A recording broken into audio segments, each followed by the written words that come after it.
Some of those films if you want to take, but yes.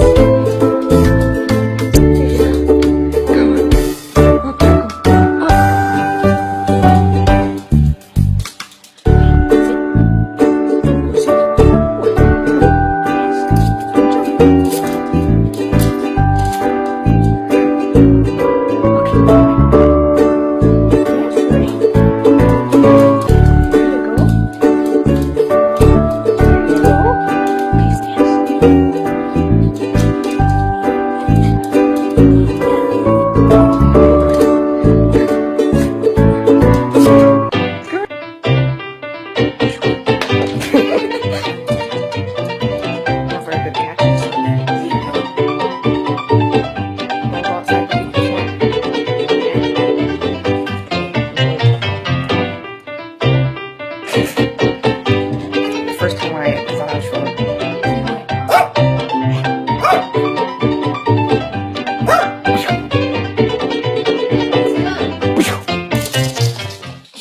Loves it. I wonder how long it's going to take when they rip his hat off. He'll probably have the hat ripped off in a week or so. Yeah. Oh, Taco, you wanna go for a WALK? Taco? Walk? Oh yeah, he knows what's up now. Wanna go for a walk? Huh? Huh? Where'd your leash go? Where'd your leash go? Gotta go find your leash. Then can go to walk. What are you doing? Wow. Oh! I'm going to walk. Let's go find your leash. Okay, Taco. It's on Mom's car. Let's go get it. Wanna go get your leash? Okay, go get it. And pew! It is dark out here. Go. Huh? Your leash is right here. What? Your leash is right here. Don't you talk back to me. Come here. Come here. Let's get your leash on, then we can go. Taco, it's super dark out here. We're gonna get jumped. No, you already went pee before we went. I think he's had a pretty good National Dogs Day, huh? Huh, Taco? Look at this dude. Say hello to the camera, Taco. No, don't start running. It's hard to film like this. His favorite hobby right here. He loves it. Taco. Taco. Taco, Taco, Taco, Taco.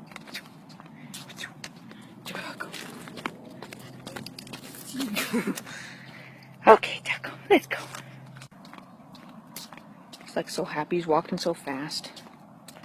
Taco. Boop. Boop.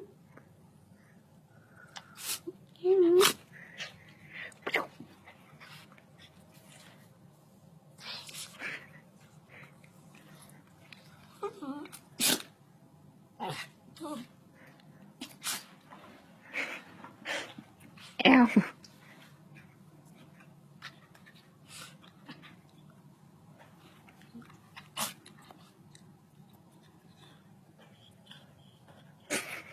So you're supposed to do it. He needs to have clickbait for videos. Oh, he's starting to do it. There it is.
Amateur.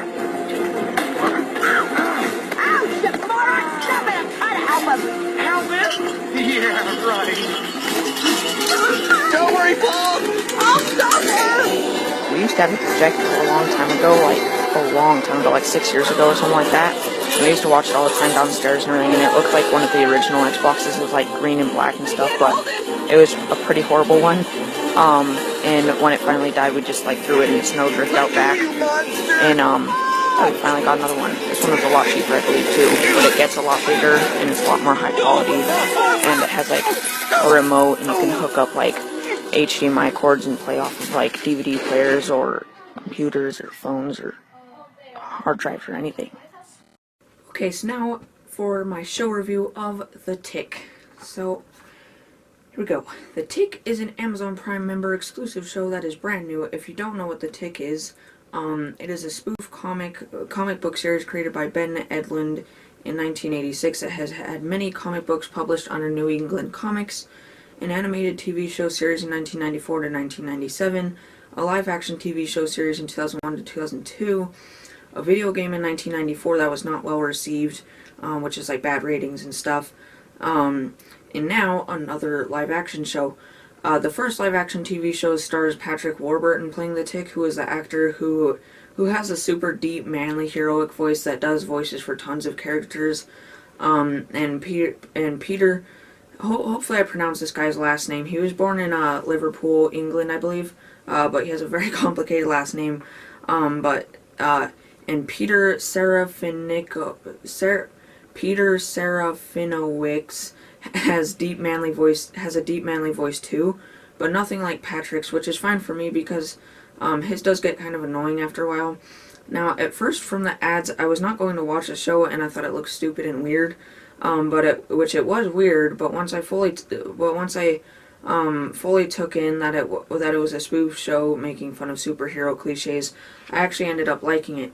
But sadly, the creators of the show didn't want people to binge watch it, so as of right now, only 6 episodes are available of Season 1. The other 6 should be coming in early 2018, sadly. So this is just Season 1, Part 1, as of right now. Anyway, it stars Peter Serafinowicz as the Tick, Griffin Newman as Arthur Everest, and Valerie Curry as Dot Everest. And of course, going into the show, I knew absolutely nothing about any of this stuff. Even though now that I see the comic version of the Tick, I have seen him before somewhere. But other than that, nothing. So anyway, the Tick is a superhero that is just him. He doesn't know if he's wearing a suit or not, or his past or anything. His abilities are super strength and mass, and the ability to jump really high. In other shows and comics of the Tick, he is a man that escaped a mental institution. He doesn't really know much about the world, like terminology, careers, etc. And some of the funniest parts are him with misunderstanding things. In my opinion, he's a lot like Drax from the Guardians of the Galaxy franchise. He's my favorite character in the show. And Peter Serafinowicz also played Denarian Saul in Guardians of the Galaxy, who was the man behind John C. Reilly's character, Corpsman Day, and he said, "What a bunch of a-holes," after Corpsman Day introduced the whole team to him. Arthur Everest is an accountant that has slight mental problems, like seeing things and being a little anxious most of the time. He gets a suit from the villains that is gray and has antennas, and I was thinking that he looked like a moth, which the character Overkill later confirms in episode 5 by calling him a Mothman. Anyway, he looked really weird, especially when he has his goggle mode activated. He wasn't one of my favorite characters. He kind of had bad acting, and he was pretty much the same throughout all of the 6 current available episodes. His sister, Dot Everest, is a nurse that works at a makeshift hospital type of place with one other guy that has a beard and looks more like a biker. She is Arthur's sister and was an enjoyable character and had good moments with Tick. Anyway, the plot is that when Arthur was a kid, his dad got smashed by the main villain, the Terror, having his ship landing on him while he was getting something from the car while having ice cream with Arthur. So Arthur wants to prove that he is still alive and spies on some villains and stumbles upon Tick, and he becomes a sidekick when Tick gives him a suit that he stole from the villains. So then for most of the episodes they are trying to get it back, but then it is found out that Arthur is the only one that can use it. So the other characters that are important but aren't star status in the show are Overkill, played by Scott Spicer, the Terror, played by Jackie Earle Haley, who also played Rorschach on Watchmen, the VLM, played by Ryan Whittle, Miss Lint, played by Yara Martinez, Ramses IV, played by Michael Cerveris, and Superior, played by Brendan Hines. So Overkill was my second favorite character in the show. He was this awesome vigilante with an awesome black suit with a skull mask, 2 swords, a grappling hook launcher on one arm, a suction cup type thing launcher on the other arm, and a sash bandolier thing with shotgun shells on it that are empty and hollow, which I found out on like episode 4 or something, and I thought it was funny.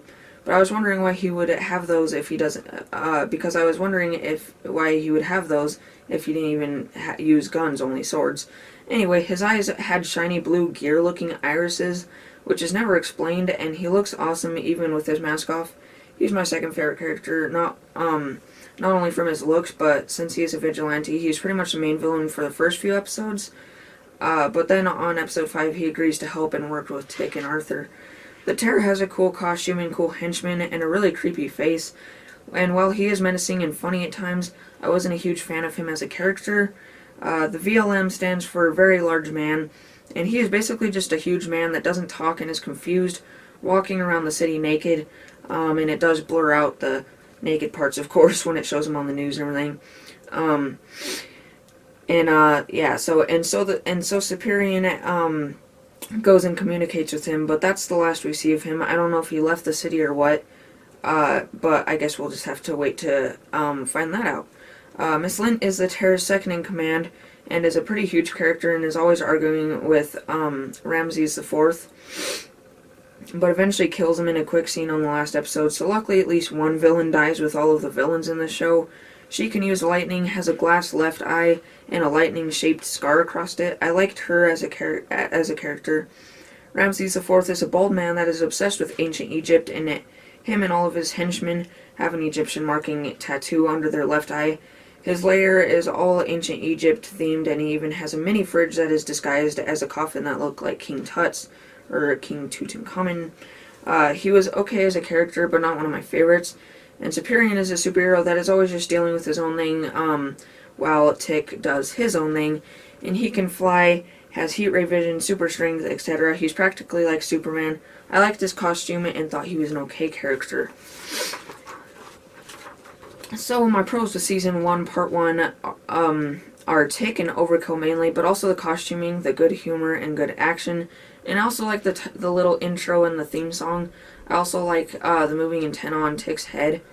And I also liked how it was weird and a spoof, but it fully knew it was, and it embraced it perfectly, a lot like the Deadpool franchise. And my cons with Season 1, Part 1 are the CGI was bad, but I'm pretty sure that was probably intentional. And it had a pretty low budget too. But also on some scenes, mainly towards the middle of the 6 episodes, I noticed like a little dust particles and stuff that was very visible around the characters, which I don't think was intentional, mainly because at any time it was visible, it had no purpose of being there, and it was never addressed. And also some of the characters acting or just what they were given, like the script, and all that type of stuff was not great. And lastly, the creator's choice to only have Season 1, Part 1 available until early 2018. I understand that they were trying to not have people binge watch, but it was only 6 episodes, and each episode was about 22 to 28 minutes long, and now we have to wait for about another 5 months or so. Like the Netflix Marvel shows are 13 episodes that are each an hour long for each superhero's solo seasons, and the Defenders was 8 episodes that are each an hour long, and all of those were available right away, the whole season when each specific season of each specific show gets released. Anyway, that's all for my pros and cons of Season 1, Part 1. So the last part is, so as you know, this whole show is an Amazon Prime exclusive, or Amazon Prime member exclusive only, and most likely always will be. So is it worth getting a Prime account just to watch The Tick? In my opinion, no. My family has already been a Prime member for a while now, and I just watched The Tick to do a review on it because it looked interesting and I just thought, why not? But the main reasons we are a Prime member is to get free 2-day shipping, a lot of free movies like Netflix, but like different choices and stuff. and the ability to also rent movies ever since Hastings permanently closed, which was like a movie and bookstore and thing that we used to have that shut down last October. Anyway, so I would recommend checking out The Tick and the episodes and seasons to come. But if you're not a Prime member already, but if you're already planning to become one and might just check it out along with all of the other benefits, then go ahead and check it out. There's a good amount of cussing, mainly from the villains, and not a lot of gore, mainly just with overkill. So yeah, so very quick review compared to my many of my previous ones. Usually they've been like three pages long. This was just under a page and a half. So that is it for my review of The Tick, and now we will be moving on to the next thing. Okay, so yeah, so now on to the new fish. So basically, you guys know we've been, like when we first got it, we had like 7 neon tetras, until we finally just gave up after all of them, after they were just, like, all dying. Yeah, so basically, we've had, like, a lot of fish over the time, but the ones that have been alive forever, like, ever since we got this fish tank, so almost about 5 months now, is Mr. Krabs right there, and Mark right there. They've been alive forever. And then we got, not a Cheeto, Tetris and Sunset right there. So basically, when we got back from Seattle, I never told you guys this, but 2 more of them were dead. I believe it was can't really remember right. I believe it was Pongo and Titan, I believe. So yeah, but basically, if you guys don't know, King Monstro, my most favorite, he's a dwarf male, or he's a dwarf male gourami. Those are my favorite home aquarium fish. He actually died. I can't remember when, but it was about a month and a half ago or so. But he did actually die. But we finally got another one. This is, of course, King Monstro the second. He looks pretty much identical, just his tail's a little bit ripped, kind of like Tetris is right there. But hers kind of like grew back a little bit, so it looks a lot more cool. Not as cool as it first did. Yeah, so looks pretty much the same. I absolutely love those. You guys know last time I showed the first King Monstro, how that looked. So yeah, so basically after all the fish died, it left us with only 5, and at our top of fish that live for at least a week or more, most of them at least 3 weeks or so. But we had, I believe, 12 or 14 or so at most, but left us with 5. Now we have 7 because we got King Monstro the second. So, you guys know our royal family was King Monstro and then Prince Velveeta, but Prince Velveeta also died. Still don't have a replacement for her. So there's still no queen. Yeah, so we have a new king, and then it was Prince Not a Cheeto back there, and then Princess Tetris right there.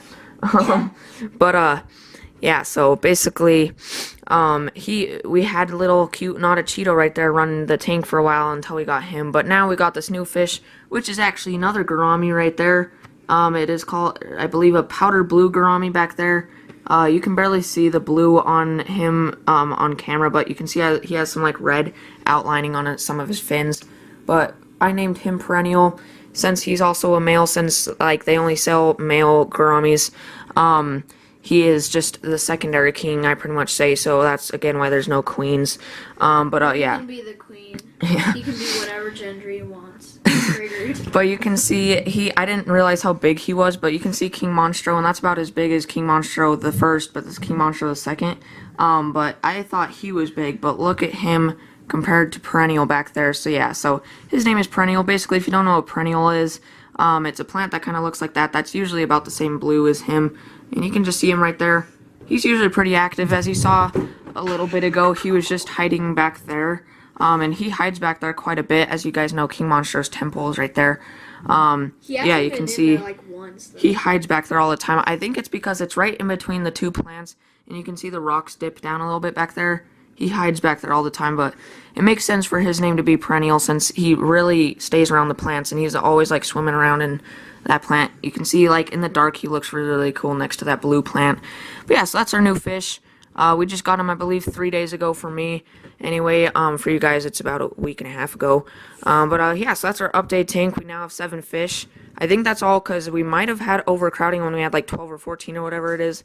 So until any more die or whatever, which could be a very long time, hopefully, then we won't get any new fish until then. But finally, another fish update, so that's that. And Gracie and Zenith are still doing fine. We got them some new food.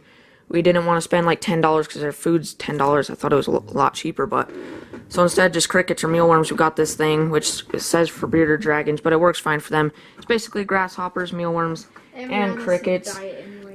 Yeah, and I laughed when I first fed Zenith a cricket, or I mean a grasshopper, because I know they like mealworms and crickets and eat them fine, but I was expecting her to eat it in like 3 bites or something. But she actually just completely took it, and within like 4 bites, it was completely gone. I thought she was gonna bite like half of it, eat it, half of it, eat it. Yeah, but they just gulp it down instead of just eating bits of it at a time. But it's funny when you feed this king monstro, because they're always kind of crazy eaters, but this one, when I feed it, it like jumps out of the water, and it's always just like bloop bloop, like blowing bubbles. You can see he goes up to the top a lot and blows bubbles. He's gonna do it right now, I think. Maybe, no. But yeah, he is a very crazy eater. So yeah, but I haven't really seen him in that temple yet, but yeah, that's that. So luckily it's a king, so we don't have this guy running the tank. He's just like so yeah, so that's pretty much it for that. Fish that we've ever had is still alive. Say hello, Perennial. She's just like, I'm just gonna get heat from this heater and look at the geckos and swim. I'm swam. Yeah, but it's very big. The dorsal fin and the bottom fin, whatever that's called, I can't remember, look very sharp when she spreads it. So yeah, but it's kind of weird. Stick your hand in. And see, I think King Monstro the second's dorsal fin glows a lot more than King Monstro the first, but you can see her fin back there is very sharp. Whoa, she was like fluttering it right there. But yeah. But yeah, that's Perennial and our updated fish tanks. Now on to the next thing. Okay guys, so it is now Sunday, September 10th, and I'm going to show some more stuff since I got some more stuff done, so I can officially finally show it. So first off, just starting off with this thing real quick, I got an updated, over here, I updated this one, so this is a new one. It's the same thing, I just added a few of them.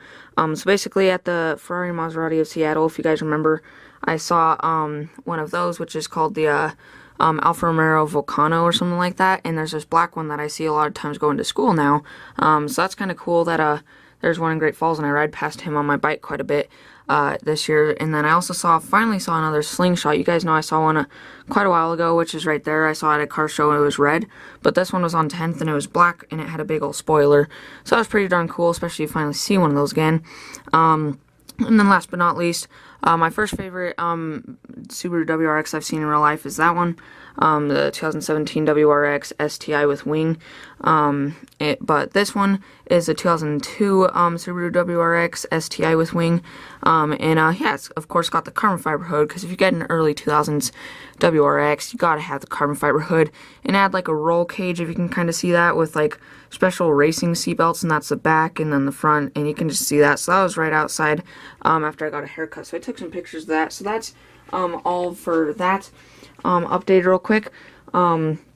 So then the next thing over here I actually just made for me today, but yeah, so it is right here, is an update to my movie memorabilia section. Just a quick little thing. Basically all it is a paper boat. You guys have all seen those before. I've never made one before personally. This was my first time making it, and it was a lot more simple and fast than I thought. I watched like a 2.5 minute little tutorial video on how to do it, or on how to make one, and I thought it was going to take like 2 pieces of paper, but it actually only took 1 sheet of printer paper, so it was pretty darn easy. And you can see that if you were to put it on a little whatever you want to call them, the little river and the gutters on the side of the sidewalks and everything outside, it definitely would float. I would suggest probably putting tape on the bottom if you really want it to last if you make one, but you can see if you wanted to put like little paper people or something in there, you could actually do that too. But yeah, so if you guys don't know what it is, it says SS Georgie on that in the handwriting of the older brother. I don't know, I can't remember his name. But yeah, so basically if you don't know what that is, it is the boat from It, Stephen King's It, from the short series back in the 70s or 80s, I believe. And then now, of course, there's the new movie, and then next year, the year after that, there's supposed to be part 2, which is going to be the kids all grown up. But basically, Georgie's the little brother, and his older brother makes him this boat, and it goes into the sewer, and that's where Georgie dies. And I saw the scene from the new It. I haven't seen the new It, of course, yet, but I saw the new scene. It's really weird. He like inverts his mouth, and like his eyes get all beady and weird, but it was kind of creepy. But yeah, but it's doing pretty well in theaters so far. box office and ratings and everything. But yeah, just the little SS Georgie, pretty iconic thing, definitely the most iconic thing from it. And it looks pretty good up there. Yeah, so that is that. So over in here now, you guys know I have my longboard right there. And that is my custom paint job, just in case if you haven't seen it, like all those planets and everything. But now inside here, I actually just got this today. You guys know I also have my skateboard right there. Also with my custom paint job right there that says BW2, it's just upside down, of course. But yeah, so basically my little brother's friend Hudson gave Brayton's friend Eli his ripstick, and he just gave it to me because neither of them know how to ride it and they didn't like it or anything. So he just gave it to me, which is awesome because I've kind of been wanting these for a while now, but I was gonna buy one at Target back when I had a lot more money, when I was back when I had enough money for one, but they're like $80, and I don't want to spend like almost my whole entire paycheck back then on one. But now I just got one for free, and that's awesome because they're usually just like plain blue or plain red, so this is actually a really cool one. I got it for free. So yeah, so it's not even that beat up or anything. I actually cleaned it because it was a little bit dirty, but that's about all. But you can see it's kind of like blue, and it's blue, silver, and black, and it's like flames and everything. And yeah, the grip is still all there and everything. And then you can see the little swivel wheels down there that go all the way around, kind of like a shopping cart or whatever. You can see that. And yeah, so basically, if you don't know how these work, basically this is the back, and this thing is so you can like kick it up like with a regular skateboard, and then a little handle or whatever. But basically it stands up like that, so you can see it. For a skateboard, it's pretty darn high off the ground, and you can see how it moves with those swivel wheels. But basically how you do it is you stand on it. I'm not going to do it, of course, because I have bare feet right now, and it kind of hurts with the traction and everything. But you basically stand on it with both feet, pretend my hand's with the other foot, and you give yourself a little push forward, and then you kind of just go with the back, and it swivels, as you can see, like that, and then it makes you go forward. Going slightly uphill, I like still can barely do, but going downhill, it took me quite a while, but going downhill, or even just slightly downhill, I am pretty darn good at this, which is surprising, because these things are very hard to learn. It's not too heavy, pretty satisfying to hold. And also the other cool thing is if I put it back in here and turn off the lights, when the wheels spin at a certain speed, you can see that they actually light up, and they light up like blue, red, and green, I believe. But yeah, so that's pretty darn cool. And of course they both do that. So yeah, so that was pretty darn cool. I really love how I got one of those for free, especially since that's like the coolest like design I've ever seen on a ripstick. So yeah, now I have my skateboard, a ripstick, and a longboard. So yeah, so I'll definitely get better at that ripstick. I'll probably film myself on it at some point in the near future or something like that. But as of right now, I just need to train and get a little bit better on it before I film anything on it. So yeah, but I'm getting pretty decent at it. But over here, moving on, is my updated movie poster collection right here. Basically, I only have two new ones. One is The Truman Show, starring Jim Carrey. Me and my dad, some fans were, some people were not a big fan of, like actors and actresses and everything, are like the just over the top ridiculous, just like stupid slapstick comedy people. Like we're not really that big of fans of usually Jim Carrey, Adam Sandler, and like Melissa McCarthy, I believe her name is, but we just don't really like them. But Jim Carrey, this is probably my dad and I's, this is probably the only movie that we like with Jim Carrey starring in it, or this is probably the only movie that we like Jim Carrey in, honestly. You can see all those pictures making up his face, and basically it's about a guy who his whole entire life is a show for the whole world. For the first 30 years of his life or so, and he doesn't even know it, but everyone else does, and eventually he figures it out and everything, and has to break free of it, and figures out the world that he's living in is just like a big old dome and everything. So yeah, so basically it's just like a secret show about, I can't remember his first name, but his last name is Truman. So yeah, so there was a little bit, on one of the scenes, that he did start kind of like making his faces and screaming and stuff and kind of going over the top. But really, other than that, he was just like a regular like human and like an actual better actor than just slapstick stuff. Yes, and slapstick can be good, but not like most of them. And then the other one is finally another old classic movie. I believe it came out in the 50s or 60s, something like that. But it's Breakfast at Tiffany's, starring Audrey Hepburn. And I believe it's from the 60s. But either way, I can say it is definitely my most favorite movie from the 60s. I actually really liked that movie. I didn't like love it, but I thought it was pretty darn good. Yeah, so that was a pretty good movie. I really love the two main actors in it. And yeah, definitely check that out. Both of those movies are now free on Amazon Prime, if you are an Amazon Prime member. So that's it for my updated movie poster collection, or updated movie poster wall. And for this episode, no new movies, for the updated movie collection, none of that. So yeah. So I'm gonna go out there, but I'm gonna have to kind of talk quieter, just to let you guys know, but I just have to show you some other things real quick out here. So let me turn on this light here. So basically, I don't know where the other stand went, but you guys know my starter kit, percussion from a long time ago. I used to have this like old pearl snare stand that I was always using for my practice pad here. But Brayton, he's in 5th grade now, so he's actually starting music, and he decided to go with percussion too. He just said he's not really gonna get into it that much or anything, like me, because I really love like going to drumline. I'm like really into percussion. It's one of my passions of life, along with like, like percussion, like drawing, art, all that stuff, like filming, editing, YouTube, just all that stuff. Yeah, so now actually, I gave him all that stuff. We got the stand out there. You can see my snare drum is no longer there. It's just my practice pad, because he won't be needing that, like, until high school, since you don't really use practice pads or anything. And you can see I also got my bells and everything. So hopefully he keeps those nice and good. I don't really care about the snare drum since I have that and everything. I don't really need that one, but the bells kind of still. But yeah, so this is actually my stand from my drum set that I've always had on there, that came with my drum set when I first got it. And it's just, I believe it's a Mapex, something CB700. And yeah, it's just old snare stand. You can see it's pretty nice, but okay, but that's what I use for my head practice pad now. So you can see these stick out a lot more far than my old Pearl one. My Pearl one you could barely see, but this one does that. But it honestly looks a little more cool from the top and everything. So yeah, I have that. But now basically my dad went to Rod's, a music store we have here in Great Falls, Montana, and he got this new stand, and it was actually like $90, but he got it on sale for like $50. And plus we get like a discount for going to school I do. But yeah, so it's by Pearl, so that's pretty good, and one of my favorite drum things, along with like Vic Firth and all that.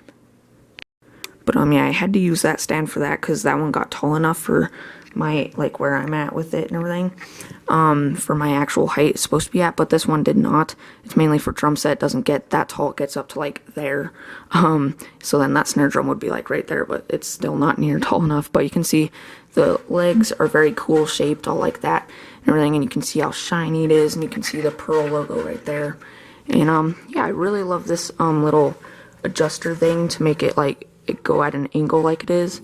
You can see it's like that, and it's like kind of on the side right there, not on top like it usually is. Kind of like this one right here. You can see how that one's just like straight. This one is like straight, and then it goes that way, then that, and it's very smooth. Most of them are like kind of go to certain positions, and they're clinky and stuff to go to those certain positions, but this one you can really put at any position you need it. And it's very, very nice. It's very smooth and everything. And so is this. That is so smooth. And you can see it's like plastic and shaped differently right there. And yeah, and you can see the little pad right there.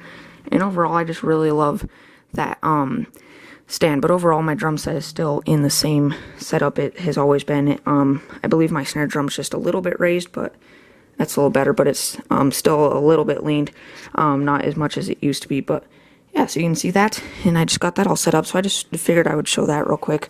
But that was my new snare drum stand that my dad got me, so really appreciate that of him. So let's get on to the next thing. Okay guys, so I can finally talk at regular things. Sorry if the audio was kind of weird when I was showing my stand. It was because I was pretty much right under my snare drum, and of course some some deeper sounds like my voice or anything, make the snare kind of vibrate, and so it goes like whatever. I probably sound really not accurate right there, but some new drawings real quick. I also have one over there, which I'll show real quick on my superhero wall, but over here, which is pretty much now my music wall, or whatever you want to call it. You guys know all my 21 Pilots drawings. I have 7 of them. I got that one, and that one, and that one, and that one, and all 3 of those ones. And then I also have one for Bastille. Now I have, and that's my 21 Pilots is my first favorite band. Bastille is my second favorite band.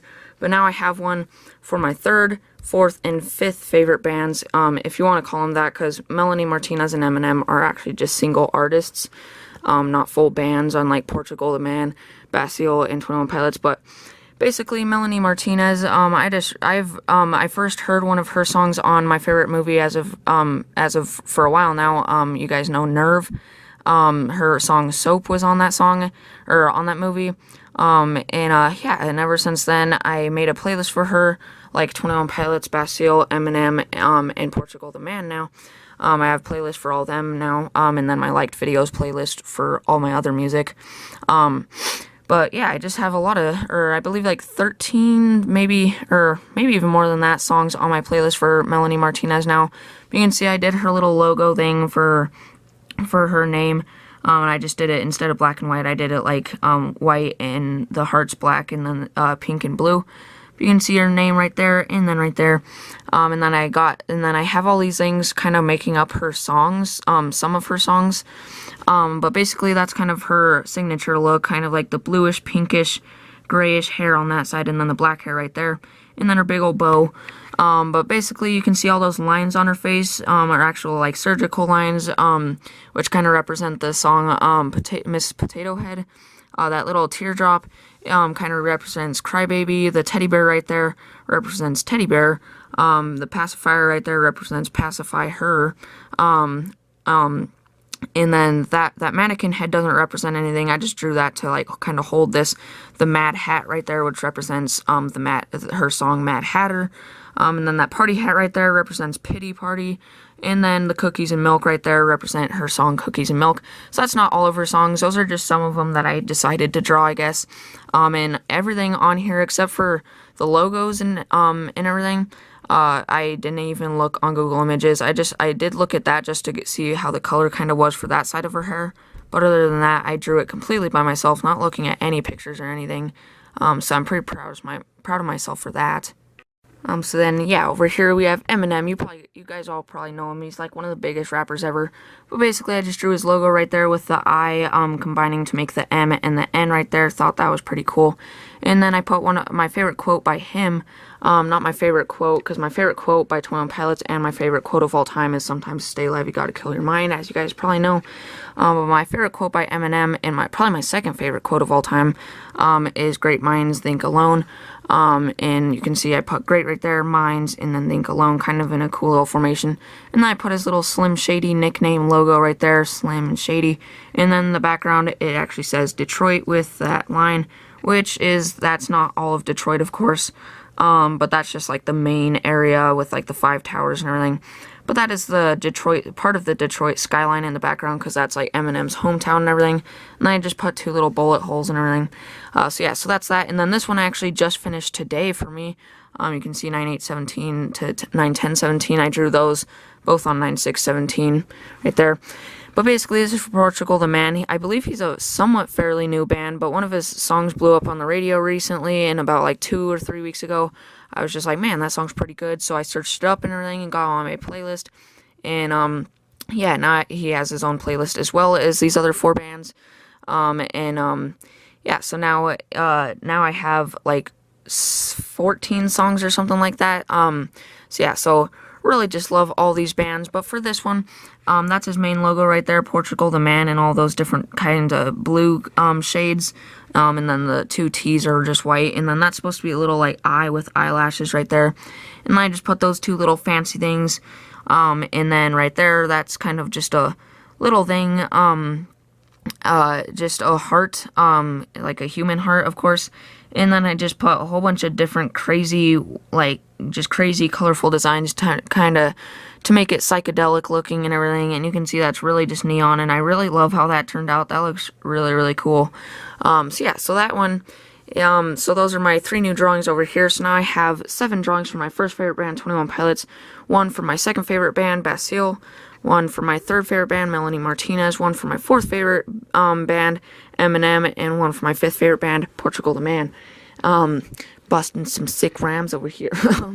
So yeah, so, and then my last new drawing over here is for Stan Lee. You guys know him. He is like one of the, like, pretty much the biggest creator, original creator and main guy of Marvel. Yeah, so I just put his signature look right there. You guys know the little deputy shades, whatever you want to call him, his little signature sunglasses and his signature colors and everything. And then I got his mustache right there, and then his signature, which of course that is not actually signed by him. I will say that. I just searched up a picture and signed that, just to show you that I am not forging that at all, just to say that he did not sign that. That is completely my signature. I'm not trying to copy him or anything, because I saw some people and they just like computer graphic design his logo and sell it for like $50. Like I'm not gonna, of course I'm not gonna sell that or anything. But anyway, I put by Brandwood 9317, and kind of that comic font, and I put Marvel Comics, that little logo right there, and then of course Stan Lee, and then I kind of just put Stan Lee in his little lenses right there, and then I just put a whole bunch of colorful kind of blowing out everywhere around there. And then the background I have To Be Continued right there, and then right there I got the little comic sound effects, whatever. I got Smash, Thump, Bam, and Crack right there. And then right here, these are a whole bunch of comic strips or comic pages, whatever. And all of these are actually real comic strips from real life. You can see that's Bruce Banner getting the gamma radiation, Wolverine, that Spider-Man one from the comic Spider-Man No More, Black Widow, Captain America vs. Thanos, Iron Man. You can just take a quick look over the rest of these. Got Namor right there, the Submariner, Deadpool, just a lot of comics you can see and just look at in the background, and those are all real comics. So yeah, definitely like that drawing. Just thought I'd finally do one for Stan Lee for my superhero wall over here. So yeah. Okay, so the last thing I have to talk about for now is Team World. As you can see, the little logo right there that I actually drew a couple weeks ago. The background, you can see the just radiant or the gradient rainbow kind of colors. You can probably kind of see it a little better if I kind of go like that, maybe. It's kind of hard to tell, but I do have the real drawing laminated. It's just in my memory box outside though. But yeah, so I really like that drawing. It turned out pretty well, especially for how quick it took me to draw it. But basically, I've been wanting to do this for a while, and I finally talked to Brayton and his friend Eli, and we just finally got it up and running. And basically, it is a YouTube team consisting of multiple channels and still growing. As of right now, it is, of course, me, Brennan World, and then we actually have a Team World YouTube channel. And then we have Team World Brayton, Team World Hudson, and Team World Caleb. So Caleb's channel, my friend Caleb, it is not Vintage Vlogs anymore, it's now Team World Caleb. And I made them all profile pictures and cover photos. So yeah, so if you've been wondering, like, what all the, like, if you guys have seen on my channel, like, the Team World tabs and everything, then that is basically Team World. Those are all the channels that are currently in Team World. And you can also join too, if you want to join it. Basically, you don't even have to live in Montana, or Great Falls, Montana. Basically, the people that do, we're just gonna like get together every once in a while and make like challenges or whatever for the Team World YouTube channel. And then you can just just all the other channels can just make their own separate videos and everything. So it's kind of just like phase and everything, just not like gaming all the time and everything like that. Yeah, so you don't even have to make videos if you want. I prefer that you do, but basically if you want to join on the Team World channel, it is linked down below. I actually have a link in the description now to Team World, and I actually have a link directly to the video on Team World on exactly how to join. So that's my first video on YouTube on Team World, on the Team World channel. And it's basically my first ever screen recording since I got that new editor that I talked about quite a while, or a little bit ago, about a month ago or so now. But basically it's called Filmora Final Cut Pro, or Wondershare Filmora Final Cut Pro, and it came with an actual good screen recorder and everything that completely works and has a good mic and everything. Of course I have my own mic right there. I just forgot to use it on that video, so that's why it didn't sound as great, but it's still pretty good. So yeah, so check that video out. It is linked down in the description of every video from now on, which includes this one, of course. And also, if you just want to go check out all the other channels, the link is down in the description, also to the Team World channel. And there's also Team World tabs to all the other channels and everything on every single one of our channels. My channel, Brayton's channel, Caleb's channel, etc. So please make sure to join. So happy to finally get Team World up and going. Yeah, so just very happy about that. So I just want to get that announcement out finally. It's been up for about 3 weeks now. I'm finally getting it out, since I don't do day vlogs as often now. But you guys I've been doing some very short videos, like the 40 percussion rudiments. It was like 5 minutes. Yeah, exactly 5 minutes. Pretty satisfying. And then just how to end your summer was like 11 minutes or something like that. You've just been getting like 13 to 5 minute videos. Like, that is very short for Brennan World. So I figured it's finally time for a day vlog. Even though they're long and boring. Yeah, so that is that. So now I just have a couple, I believe just one or something like that, more things to show on this video, and then it will be it, for now, for this day vlog anyway. But for now, that is it. So, I'll see you on the next part. Okay, so guys, now it is on to the final part of this day vlog, finally, which is finally a Clash of Clans account update. I haven't done one of these for quite a few months, or like a couple months now, I believe. But yeah, this is my main base. I didn't make a list because I would have had to make that for quite a while now. But I'm basically just gonna go over the highlights, and you can pause and go to my last videos if you really care about like seeing how much it's changed. But basically, if you guys remember, I still had some gold fence, I believe, or gold wall, but the last time I showed this, and that was like almost all just level 6 wall. But as you can see now, around all 4 of those things, it is all level 7 wall, and then all the rest of my wall is now level 6, so it's all like diamond and everything looking now. Yeah, you can see my laboratory is now that level, which is max level, which for Town Hall, not level 9 anyway. Yeah, just take a quick little look over everything else. See my upgraded defenses. I got both those cannons upgraded to, I believe, yeah, both those cannons upgraded to level 10. Both those cannons upgraded to level 8. And then, of course, those wizard towers are level 3, and they have been for a while. But this will be on the next Clash of Clans account update whenever it is. But I'm currently upgrading that wizard tower and that wizard tower right there to level 6, which basically, if you don't know what that looks like, it is the one, it's finally, they're going to be completely purple, completely crystal, so I'll kind of match the rest of my base. So yeah, then those will be both level 3, and those will both be level 6, but you'll see that on the next Clash of Clans account update. And then all 4 of my hidden Tesla I finally upgraded to level 2, so all 4 of those are level 2. And then you can see I am now level 77. And then just to show you these guys, I haven't done much with upgrading this stuff. I believe last time, yeah, my Archer Queen I'm going to upgrade to level 5 soon. I need 30,000 Dark Elixir. I have 18,000 currently, so getting there, that'll be on the next Clash of Clans account update. She'll definitely be level 5 by then. Barbarian King level 7. You can see my upgraded spells. I believe the only one I've upgraded at all since like the last time was my my lightning spell. I finally got my P.E.K.K.A.s up to level 2, so that's pretty darn awesome. And I can't remember if I upgraded any of these other things, but yeah, that's my troops and all that stuff. And then the achievements, just going over that. I believe I only got like one more. Yeah, just going over that real quick. There's my builder base. But then for my builder base, you can see now I finally have my Rage Barbarians and my Sneaky Archers both up to max level 12. I don't know if they're going to go up anymore because max level on the main base is like level 8 or something for those, so level 12 is already very high. Yeah, those are my first max level things, of course, at all on Clash of Clans, because it's much easier and faster on builder base, in my opinion, to get stuff like that. And then I upgraded my baby dragons to now level 10, and yeah, that's my upgrade for my other troops, but now both those are max level, because I only use them, and then my builder, my battle machine, and my battle machine is now level 7. So yeah, so that is it for this base anyway. I believe. Just look over anything else if you really want to see that. And then, yeah, so on to my builder base now. You can see a lot has changed with this one.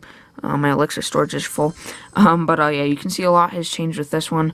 Basically, last time I showed it, I believe all my wall was just level 3, the last wooden wall. But now it is all my wall finally. It took me about a week and a half, but it's finally all level 4. So very happy about that. Definitely been winning a lot more battles since then. And yeah, all my walls are all level 4 now, so that's probably the biggest thing. Both my air defenses or both my firecrackers are both level 4, level 2 on air bombs, and then I got now all 3 of my archer towers are level 5, as you can see there. I don't know if I showed this last time. Roaster is level 2. Yeah, and then I got my gem mine up to level 5, and then my clock tower I just got last night. I just got upgraded to level 6, which I guess for as of right now anyway, you can see there's no upgrading thing. So as of right now, that is max level no matter what. And I got my multi-mortar up to level 5. And yeah, I think that's pretty much it for this. But I have been upgrading quite a bit, and yeah, just pause if you want to see anything that I didn't mention. But yeah, that is my builder base all upgraded, and again, those are all the troops and everything. Very happy to finally have those 2 little flaming icons finally on one of them. But yeah, so I believe that's pretty much it for this Clash of Clans account update. Definitely a much needed one. We haven't done one for quite a while now. I did one like 3 day vlogs in a row before we went to Seattle, but then I haven't done one since like the last day vlog before Seattle, which from this one to that one, it has been about 2 months or so now. So yeah, so it's been a while. So that is finally it for this day vlog. Thank you all so much for watching, and yeah, that's pretty much it. I will see you all later. Make sure to like and subscribe. Bye!